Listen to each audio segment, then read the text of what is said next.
Hi everybody! So today is Monday and that means it's time for family movie night. And this is the series where I pick a film that's available to stream on Netflix that you can watch with your entire family. And for this week, I decided to talk about the 21st animated classic from Walt Disney, Robin Hood. And Robin Hood's a really interesting film to look at for a lot of reasons. First of all, it was one of the first films to be made after Walt Disney's passing. Walt Disney died in 1966, and this movie came out in 1973. And he had some very, very, very early involvement in the story and other things like that, but pretty much he was involved in the making of this film. And it's also an interesting time for Disney because the 1970s, now with the loss of their CEO and their idea man, with Walt Disney passing, it was a weird time for the studio, and it was really a time when they were focused more on live action films and on Disney World than on their animated features. After the failure of Sleeping Beauty, at least I feel like the studio never quite took the same artistic risk that they did again until Little Mermaid. And I guess you could say Black Cauldron was an artistic risk even though it failed. But Sleeping Beauty was a failure for them at the box office and was a big disappointment. And so the rest of the films in the 60s and 70s, even though I really enjoy them, are less artistically important than some of the films in the golden age of Walt's career. Robin Hood is a really good example. You can definitely see that they were on an extremely tight budget for Robin. The film isn't really liked by a lot of hardcore Disney fans because they were on such a tight budget that they recycled animation, it's called. And this is when you take the kind of tracings of one character and then apply it to another character so that way you don't have to redo all of the animation. And this is something that would save them a lot of money. And this was in the Xerox era of Disney, and so this was easy for them to copy and to do. And it's something that they still do.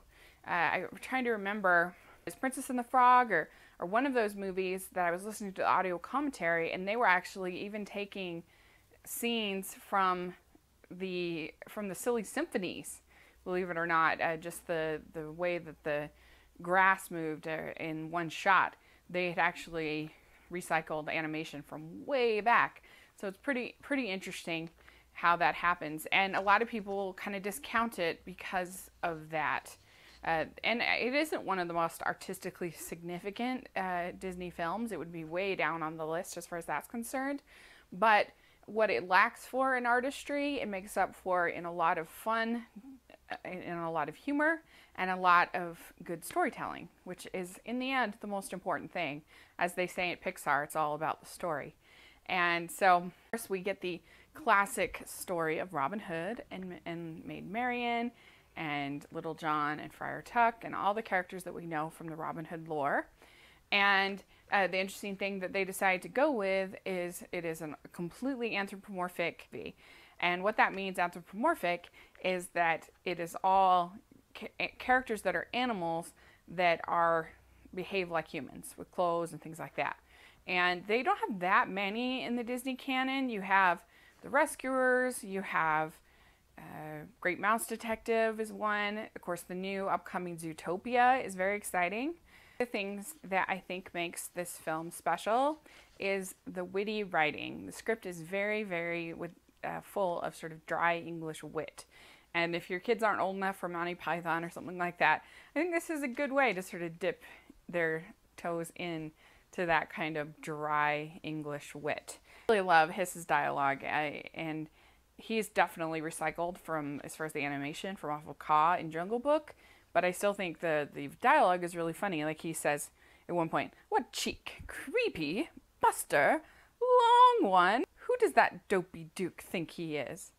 I don't know, that's just, to me, that's a funny line. And I also like, so Prince John is voiced by Peter Ustinov, and he is so good, I think, as a villain. He's so selfish, and but he's so insecure at the same time, which makes him really funny. And like he says, Yes, my reluctant reptile, and when our elusive hero tries to rescue the corpulent cleric. And, that's just really good writing, I think. And here we have, you cowardly cobra, procrastinating python, aggravating asp. Oh, you eel in snake's clothing. That's good writing. That's funny. And it's got a pretty high vocabulary for a film for kids. So I think they do a great job with the script. The thing I really like in Robin is there's lots of good action. There's sword fights and other kinds of fights and chases and all kinds of fun things. And then there's also some really good slapstick thrown in there with, people getting pies thrown in their face. And I really like the character of Clucky. She's really like spirited and opinionated and bossy, and so she's really fun. I think Marion is kind of a throwaway, but I think she typically is in the Robin Hood movies. I can't think of one that's like great Marion. Another thing that's good in Robin Hood is the score by George Burns and the songs by Roger Miller, Johnny Mercer, and Floyd Huddleston.